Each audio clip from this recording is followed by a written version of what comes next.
This video was made in collaboration with the Avatar WIKI. If you'd like to learn more, check out the link in the description. The Life of Bumi.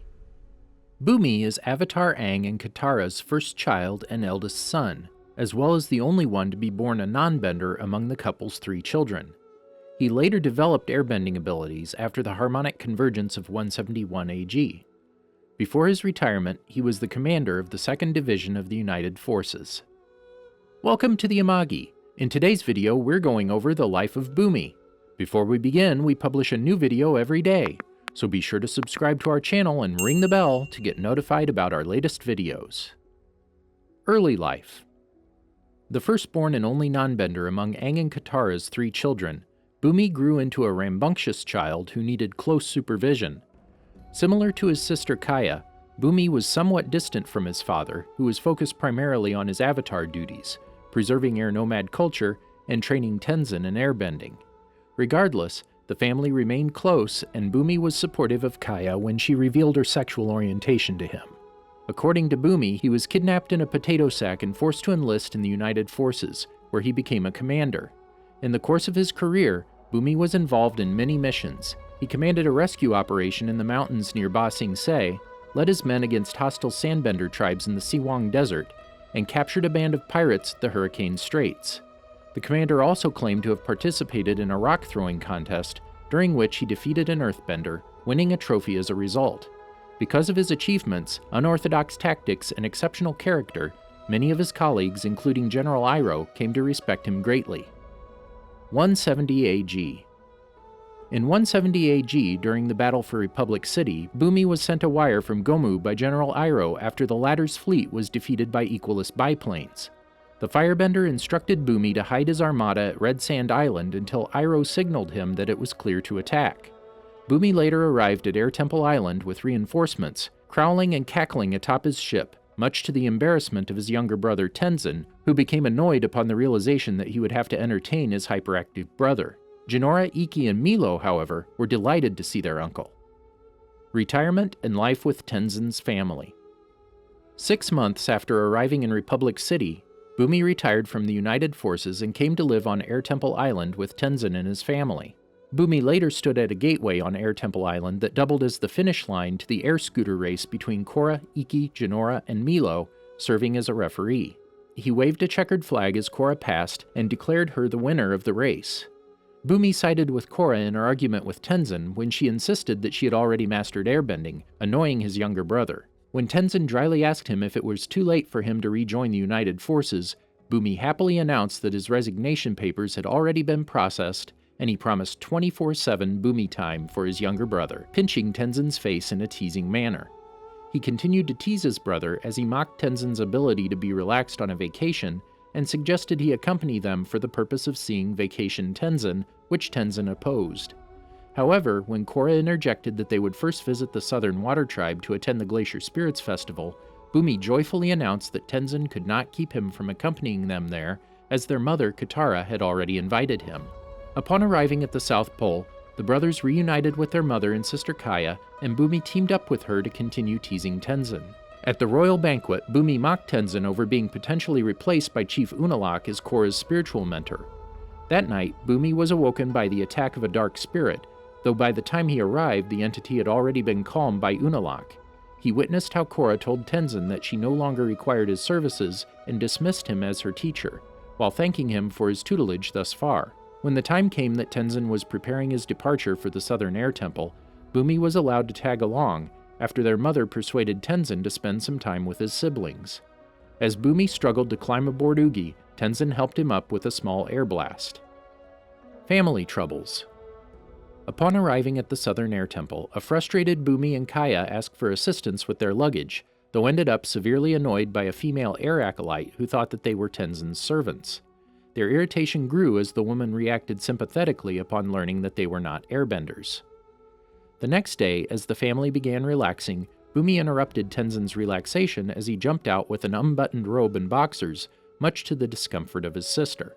Tenzin subsequently attempted to reminisce about past vacations with their father, only for his siblings to inform him that only he had accompanied Aang on those vacations. Suddenly, Jinora and Milo arrived without WIKI. Jinora confessed that they had teased Ikki, causing her to run off. Milo also mentioned a shark squid in between Pema's questions, which Bumi claimed was his nemesis and became frantic thereafter. Tenzin, Bumi, and Kaya soon began searching for Ikki. Traveling far from the temple, Bumi briefly played a prank on Tenzin by pretending to be Ikki hiding in a bush. As Kaya rejoined them, Tenzin wondered where he had gone wrong with his children. Kaya believed this to be because Tenzin let his duties get in the way of being a father, remembering that Aang was exactly the same way, only for Bumi to squeeze Tenzin's cheeks and say that Aang always had time for the airbender. Tenzin brushed him off, insisting that their father loved them all equally and asked why they were even discussing things long past. After Tenzin ran off, both Kaya and Bumi mocked him for running away in the typical airbender style. As night fell, Bumi recounted a search and rescue operation he had performed outside Ba Sing Se, which only irritated his brother, who criticized his embellishing regarding facing 3 typhoons. Bumi defended that he was only trying to inspire him. Soon after, Kaya found footprints leading down the mountain, but instead of following those tracks, Bumi insisted they make their way down the waterfall, convinced that the faster route would be no trouble for benders. His siblings, however, upstaged him by effortlessly making it down to the bottom with their bending. Though Tenzin offered to airlift him down, Bumi refused his help, only to slip and fall into the water. When Kaya began to heal his head injury and chastised him for failing to accept that he could not do everything a bender could, Bumi disregarded her words, insisting that she was not their mother, prompting Kaya to stop healing him and let the water splash on his head.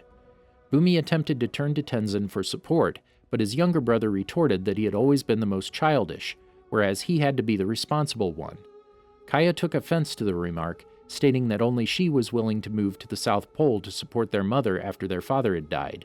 Tenzin defended that he had the responsibility of carrying on the traditions of the air nomads, but his siblings retorted that he should not be carrying the burden alone, since they are also Aang's children and started regretting joining him on this vacation. Tenzin confessed that he never wanted to bring them along in the first place, and told them to return to the temple in case Ikki had returned while he continued searching. Later the next day, Bumi walked into the Air Temple sanctuary and stood before the statue of Aang, wondering if he had done enough to uphold his father's legacy and help the world. Kaya arrived and assured him that their father is proud of him, giving him a comforting hug. After Tenzin returned with Ikki, he apologized to Bumi and Kaya for his behavior. In turn, they apologized to their brother for taking out their frustrations on him. Kaya pulled out a picture that Katara had given to her before they had left, showing the much younger children with their parents in happier days. A few days later, Bumi witnessed in delight as his oldest nephew orchestrated a ring-tailed winged lemur air show. Eastern Air Temple. Having arrived at the Eastern Air Temple, Bumi engaged in a discussion with his sister, trying to convince her that he had once won a rock-throwing contest against an earthbender, though their conversation was cut short when Tenzin announced their itinerary for the day. However, before they could embark on the tour of the temple, Korra arrived, pleasantly surprising everyone. Bumi was shocked to learn the events they had missed by being closed off from the outside world, for which he blamed Tenzin.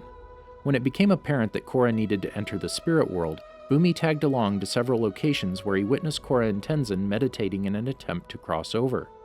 He was shocked to hear Tenzin's confession that he had never been to the spirit world before, though when his brother listed that as being his biggest shortcoming as a son of Aang, Bumi amusedly welcomed him to the I Disappoint Dad Club. After Jinora told her dragonfly bunny spirits that it was alright to reveal themselves, Bumi bonded with one of them as the entity landed and stayed on his shoulder. He named the spirit Bumju, short for Bumi Jr. As they arrived at the location to which the dragonfly bunny spirits had led them, Bumi witnessed Tenzin perform a cleansing ceremony. However, he chided his brother for having chased away the dragonfly bunny spirits. The ritual also drew out a swarm of bat-like dark spirits that promptly attacked them. Bumi ducked for cover and waited there until Korra used Unalaq's spirit-bending technique to calm them down. Bumi spent the remainder of the day waiting with the others while Tenzin attempted to cross over to the spirit world through meditation. Growing tired, he used a long stick to poke his brother in the back, asking whether or not he was in the spirit world. When it became apparent that it was not going to work and that it was Jinora's destiny to guide Korra into the spirit world, Bumi and his siblings remained behind to keep the young benders' bodies safe until they returned. Later that night, Bumi tried to comfort his brother, who was concerned about Jinora, by reminding him that their father had entered the spirit world on many occasions. When Tenzin worried that they would be defenseless without their bending, Bumi took offense, stating that this would not hold true for him. As Tenzin failed to develop a reason for the difference in his brother's situation, Kaya came to his aid by proposing it was Bumi's positive attitude, to which Bumi responded that he preferred to think it was his acute intellect and cat-like reflexes. He was advised by his brother to get some rest, offering to take first watch. Bumi told Tenzin to wake him and Kaya if any interesting spirity stuff began to happen, such as Korra and Jinora's bodies suddenly beginning to float away. Kaya subsequently chastised her brother, and Bumi took a gentler tone, assuring Tenzin that he and his sister were there if he needed them. The next morning, Bumi was awoken by Korra's sudden return to the physical world without Jinora. He subsequently followed his siblings, his eldest niece, and the Avatar back to Republic City, where he joined in the applause for Mako at the police headquarters. Siege of the South Pole. While aboard the Zhu battleship from Varric en route to the South Pole, Bumi occupied himself by playing a flute. When Tenzin suggested breaking through the security forces guarding the southern spirit portal with brute force, the ex-United Forces commander objected due to their being outnumbered, opting for a more strategical approach.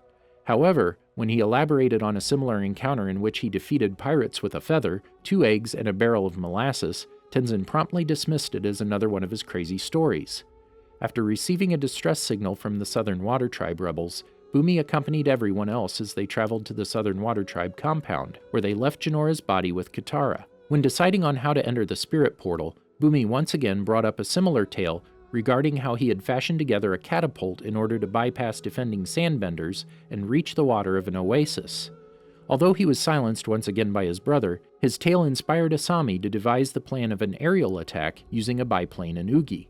While Asami, Mako, and Bolin served as the distraction, Bumi, Tenzin, Kaya, and Korra attempted to enter the spirit portal while riding Ugi. However, their way was blocked by dark spirits who promptly attacked them. Bumi attacked a dark spirit which had attached to Ugi, declaring that if he went down, he was taking the spirit with him, causing both of them to plunge into the snow, where he resumed his battle with the spirit using punches and a hidden knife, albeit with no success. However, when he equipped himself with his final item, namely the flute, the spirit's attention was drawn. Noticing the change in the entity's behavior, Bumi played a cheerful tune, calming the dark spirit. At that moment, he was joined by Naga and Pabu, whom he cheerfully greeted as being his reinforcements. Bumi made his way toward the northern encampment, where he ambushed and overpowered a patrolling guard to steal his uniform. In disguise, he walked into the camp and, believing all spirits could be calmed and controlled through music, he attempted to make them into his army. His plan backfired, as the spirits grew angered by his music and attacked him. He hoped to escape from the spirits by seeking refuge inside a nearby mecha tank, but the spirits entered the engine, causing it to go haywire. In a desperate attempt to regain control, Bumi accidentally fired a tethered cable to the middle tower, causing the tank to circle the encampment and destroy everything. When the spirits made their way into the mecha tank's cockpit, Bumi ejected and landed into the tent where his friends and family were being held captive, knocking over Desna and Eska upon entering.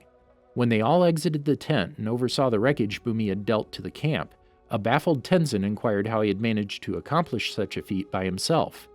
Bumi began to explain, though quickly decided against it, as he knew Tenzin would most likely not believe him. Bumi entered the southern portal with his siblings, Korra, Mako, and Bolin, though immediately left with Tenzin and Kaya in order to find Jinora. Finding Jinora. Bumi wandered through the spirit world, calling for Jinora, though when it became apparent that the tactic would not work, Bumi suggested that they locate Jinora's footprints and track them. However, his plan was quickly refuted by Kaya, who pointed out that since he did not know whether or not a spirit left a footprint, his tracking skills would be useless. When Kaya tried to locate Jinora by following spiritual activity instead, Bumi chided her for believing that would work, since there was spiritual energy in every direction in the spirit world. He was silenced by his brother, who stated that they needed a spirit guide to help them. However, when the spirit they asked for help turned out to be a malevolent dark spider spirit, Bumi and his siblings were chased off a nearby cliff. Completely lost, the siblings wandered around until they eventually encountered Iroh's spirit, who had been alerted to their presence by a knowledge seeker. When Tenzin declined his offer to lead them out, they were imparted the warning not to venture into the spirit world too deeply, lest they end up in a place where only the lost would ever find them. Although Bumi did not understand the cryptic message, his brother did, and Bumi was subsequently led back to the hole of the dark spider spirit, where they let themselves be captured and dragged off toward the fog of lost souls. Inside the barless prison, Bumi was warned about the ability of the fog spirit to trap its prisoners in their own darkest memories and drive them mad. When Zhao grabbed hold of Tenzin, believing him to be their father, Bumi freed his brother with the help of his sister before retreating into the fog away from Zhao. To prevent losing each other, they tied Tenzin's sash around their midst and continued their search for Jinora. After a while, Bumi became affected by the fog's ability and came under the impression that they were surrounded by cannibals. He subsequently untied himself and ran off, wandering around by himself until the fog completely got to him and he resigned himself to his mental prison. However, after Tenzin reached spiritual clarity, Bumi was saved by him and let out. As soon as he was out of the fog, he started to regain consciousness, although he had no recollection of what befell him. He made it out of the spirit world by following a butterfly light spirit that Jinora had given them. As Bumi, Tenzin, and Kaya exited the southern portal, they found the unconscious bodies of Korra, Mako, and Bolin, which they instantly took back through the portal to be healed in spirit water. He looked in awe when Korra manifested her spirit in an enormous size, and after she vanished through the combined spirit portal, asked Tenzin what exactly he had told her. This left her physical body unprotected, however, prompting Bumi and the others to defend the Tree of Time against the invading hordes of dark spirits who attempted to stop Korra from defeating the Dark Avatar. They managed to hold on long enough for Korra to save the world. As Vatu's dark presence was purged from the area, the good spirits returned and Bumi was reunited with Bumju, much to both their pleasure. Bumi later stood by his family as Korra declared the Water Tribe civil war to be over and the Southern Water Tribe independent. He happily listened while cuddling with Bumju as Korra announced that there would no longer be a separation between the mortal and the spirit world, making the start of a new age where humans and spirits coexisted. Discovering airbending. 2 weeks after Harmonic Convergence, Bumi was chasing Bumju around Air Temple Island, trying to get the spirit to wear a little sweater he had knitted. Bumi climbed to the top of a tree branch hanging over a small but deep gorge, but the bough cracked under his weight, causing Bumi to dangle precariously over the edge of a cliff. He called out to Bumju to help him, and the spirit responded by grabbing Bumi's coat. Bumi slipped out of the coat and plummeted into the gorge. However, he suddenly found himself airbending to prevent a hard landing, though he still fell the last few feet after his airbending ceased, complaining that the landing still hurt. The former commander quickly ran to tell his family, finding Milo and Iki, the latter of whom called for Tenzin at Bumi's request. Bumi tried to tell his brother about his feat and attempted to replicate it, but was unable to do so after several attempts, prompting Tenzin to dismiss him and call the family for dinner instead. At the dinner table, Bumi continued to make attempts at airbending, even blowing on a napkin to make it appear as though he had performed the feat, an act his sister called him on. Recalling how he had airbent earlier, Bumi asked Bolin to bend a rock at him, an offer the earthbender declined. Milo promptly threw a plate at his uncle, which Bumi stopped with airbending, thus proving his newfound ability. The next day, Bumi continuously tried to again airbend at will, but to no avail. While Korra, Tenzin, and Iki mused over how he could have become an airbender, one potential reason being harmonic convergence, Kaya told Bumi that she had noticed a change in his aura, angering Bumi, who wondered why she did not tell him earlier. When the group learned that Bumi was not the only nonbender who had become an airbender, Bumi and Team Avatar decided to set off throughout the Earth Kingdom for the new benders, hoping to teach them the ways of the air nomads and rebuild the nation. The team set out to the Earth Kingdom on a Future Industries airship, first visiting a village that was home to Kuan, its new airbender. They met Kuan and his family and discussed his new abilities and responsibilities over dinner, but the new airbender refused to join them, desiring only to help his barn and family.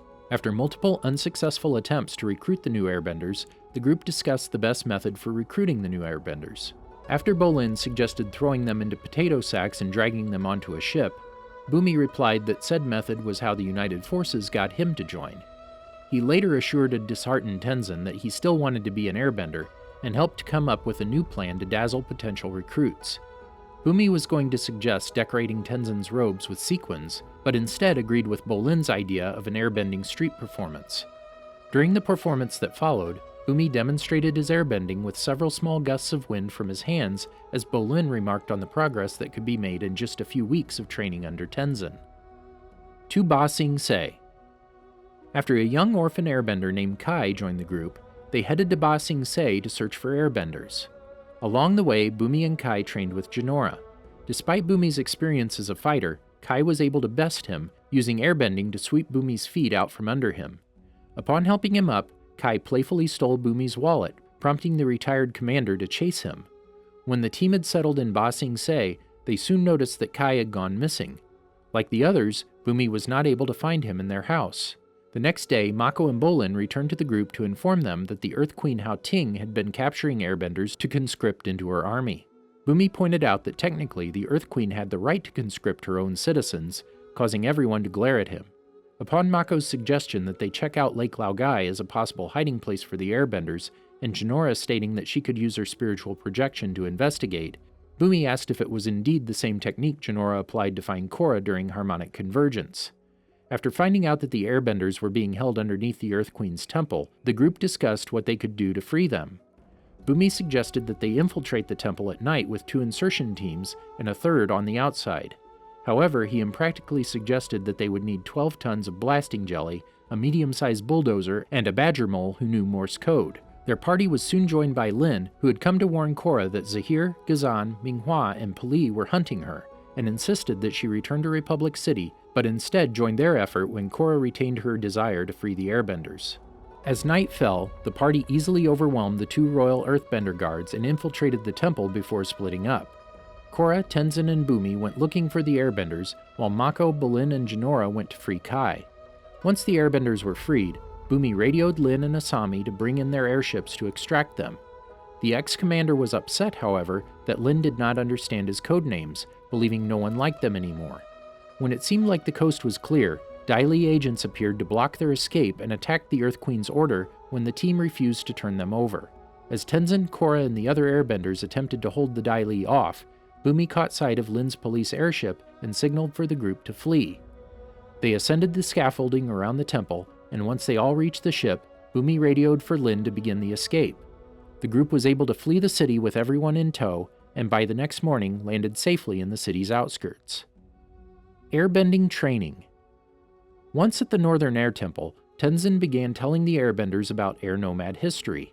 Like most of them, however, Bumi was not interested. During the story of Monk Tang Shu, for example, he instead lay on the ground picking his nose. He got the group to laugh by sticking Bumju over his face, mocking Tenzin's stories as boring in a hypothetical animal voice, though much to his brother's annoyance. Bumi was later telling 3 of his fellow students about his capturing of some pirates. When he was asked how he turned out to be so cool, he replied that he guessed it was something one was born with. At that moment, Bumi was approached by Tenzin. Annoyed, he believed his brother had come to yell at him again, but instead, Tenzin sought his advice for getting the airbenders organized because he knew Bumi to be a natural leader. The former commander, after bragging about winning a natural leadership award twice, told Tenzin to break them down and build them back up again, rule with an iron fist, and show them who the master was, remarking it was his pleasure to advise him upon being thanked. The next morning, Bumi and the airbenders were awoken at dawn by Tenzin's blasting of a horn. He groaned in regret, realizing his brother had taken his advice to heart. They were sent on a 10-mile hike, exhausting Bumi while he complained about the cold. As Tenzin sent them right on to meditation, Bumi tried to reel him in by explaining his Iron Fist comment, but he was promptly silenced and told to focus on meditating. Upon being led to a training area, the former commander wanted to know if they could go back to sleep, but Tenzin instead started them on a balance drill. Bumi struggled and fell, only to be harshly told by Tenzin to get up while being called a soldier. Bumi slinked away, frustrated. After being told about head shaving, Bumi, like the others, declined to have the deed done, before they moved on to the obstacle course. Near the final portion, which involved climbing up a rocky cliff, he was told that he had just 30 seconds left, lest the entire group run it again. However, Bumi slipped and fell into the mud. His frustration boiled over upon being told to get back on the wall, and he declared that he never wanted to be an airbender and was too old to be back in what he considered his boot camp. He quit and left the exercise. Upon being approached by Tenzin, who sought to apologize to him, Bumi walked away, not wanting to talk to him. He instead decided to vent his frustrations to Bumju, saying he was not cut out to be an airbender, while dismissing protesting chitters as his opinion. At that moment, a small bird spirit approached them, going to communicate with Bumju. Bumi realized Jinora sent the spirit and found out she was in trouble. He raced toward the airbenders to alert them of the news, and knowing that Tenzin was not around, knew it was up to them. After telling Iki and Milo to gather the sky bison, they moved to find Jinora. Bumi spotted that a group of bison rustlers had taken baby bison along with Jinora and Kai. Daw was worried to fight them, but Bumi rallied the group by saying that, although it was short, that moment was what they had trained for. He suggested they needed to persevere as a team like they did on the obstacle course, dismissing Otaku's reminder of his quitting by saying he would not do so in that moment. He continued to say that, as the few active airbenders, they needed to stick together and would not leave until they brought their fellow airbenders home. He commanded their movements as they swarmed into the rustlers' camp and attacked them, forcing them to flee via truck, though still in possession of Jinora and the bison calves. After Tenzin and Kai rescued Jinora and the calves, Bumi locked the rustlers in a cage on the truck, warning them about the new airbenders and not to mess with their bison. He was reproached by his brother, who expressed his pride for his natural leadership and spiritual connection like what their father had. Bumi apologized for causing trouble, having been scared of not being able to measure up as an airbender.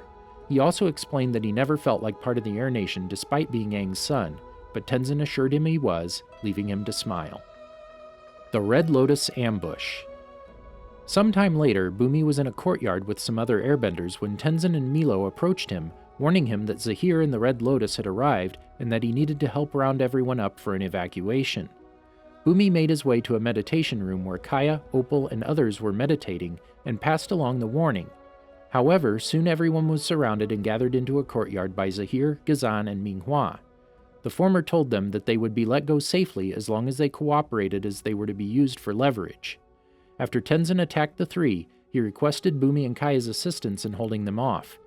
Bumi faced off with Ghazan and was largely on the defensive, trying to dodge the lava bender's attacks. At one point, he was surrounded by lava and was barely able to get out of the way of a final blow with his airbending. After using it to fire himself off a wall and behind Ghazan, Bumi jumped on his foe, pulling his hair and biting his shoulder before being launched off with a small pillar of earth by an enraged Ghazan. He ended up back-to-back with her sister, both panting heavily, and asked her if she was having as much fun as he was. Bumi and Kaya soon found themselves cornered and forced backward as Minghua and Ghazan relentlessly attacked. When Ghazan used his bending to push the siblings off the edge of the temple, Bumi used his bending to momentarily break their fall and thus allow him to grab onto another ledge while grasping Kaya. Police soon approached them on the Red Lotus airship and prepared to attack, prompting Kaya to advise Bumi to let go. The airbender did not want to, fearing death, only to be told by his sister they would suffer the same fate if they held on. Just before a combustion beam hit the siblings, Bumi let go and the two fell a significant distance down the mountain, leaving them unconscious. Badly injured, Bumi and Kaya were found by the Red Lotus and taken to a cave complex a few miles away from the temple, along with the rest of the temple's inhabitants, where they were all shackled to the floor by their wrists. After Team Avatar burst through the wall and rescued them, Bumi was hoisted up by Lin Beifong, and when she commented that he did not look at all too good, he tried to put on a brave face and say that he felt great, though the slightest movement he made him cough heavily. Aided outside, he was placed against a rock, a position from which he could spectate the battle between Korra and Zahir and utter his disbelief over Zahir's ability to fly. After Zahir had been incapacitated, Bumi witnessed how Suyin extracted the mercury from the Avatar's body, saving her life. Bumi returned home with everyone, where he received proper care. 2 weeks later, with his left arm still bandaged, he witnessed Jinora's anointment ceremony as a master airbender, during which her arrow tattoos were revealed. Reuniting with Korra. Bumi remained on Air Temple Island, where he continued his airbending training. By 174 AG, he had regained his physical fitness and had become proficient enough in the bending skill to take to wearing an airbender wingsuit. Upon the return of his nieces and nephews from their quest to locate Korra, he rushed toward the Avatar, saying how happy he and Boomju were to see her again. When Tenzin cut down to business and told Korra that they needed to debrief what happened in Zaofu, Bumi chastised his brother for ruining the happy moment. After hearing about Kuvira's exploits at Zaofu, he inquired about Bolin's whereabouts, only to be told by Opal that she did not know where he was. Defending Republic City. Weeks later, with the arrival of Kuvira's troops at Republic City imminent, Bumi and the other airbenders gathered on rooftops from where they had an overview of the gathered United Forces troops and the direction from where Kuvira's army would arrive. After witnessing the enormous mecha suit destroy the United Forces battleships with the spirit energy cannon it carried, he retreated toward the Future Industries factory where the Hummingbird mecha suits were being assembled. Bumi was chosen by Korra to be part of a stealth team of airbenders tasked with the kidnapping of Baatar Jr. While Jinora and Kai kept guard atop the airship transporting Kuvira's second-in-command, Bumi, Tenzin, and Korra infiltrated the vessel. Baatar Jr. was quickly overpowered, and while Tenzin and Korra held him down, Bumi placed him inside a large bag. Exiting the airship, Bumi and Tenzin carried the bag with Baatar Jr. between them, while gliding back to the Future Industries factory where the rest of their allies were stationed. However, after Korra was able to force Baatar Jr. to contact his fiancée in an attempt to talk her down, Bumi had to run for his life when Kuvira traced the radio call toward the factory and blew it up with her spirit energy cannon. Bumi managed to survive the explosion, and when Bolin lifted a large piece of concrete, he helped Suyin carry an unconscious Baatar Jr. from underneath the rubble. While Asami and Varrick attempted to adapt the prototypes of the Hummingbird mechasuits in Asami's office to get them airborne, he and the other benders faced Kuvira and her army in an attempt to stop them or at the very least slow them down. On Milo's urging, Bumi and the other airbenders equipped themselves with balloons filled with paint. Upon reaching the enormous mechasuit, they dropped the balloons on the suit's windows, momentarily obscuring its vision and enabling the earthbenders on the ground to tie down the suit's legs. As Bolin gave the signal, Bumi and the other airbenders blasted the suit with air currents in an attempt to topple it over. The suit managed to stabilize itself, however, forcing Bumi and the others to flee when Kuvira aimed her spirit cannon at them. Sitting dazed on all fours on the ground, Bumi gathered his bearings before they all retreated to Asami's office, where a new plan was formed.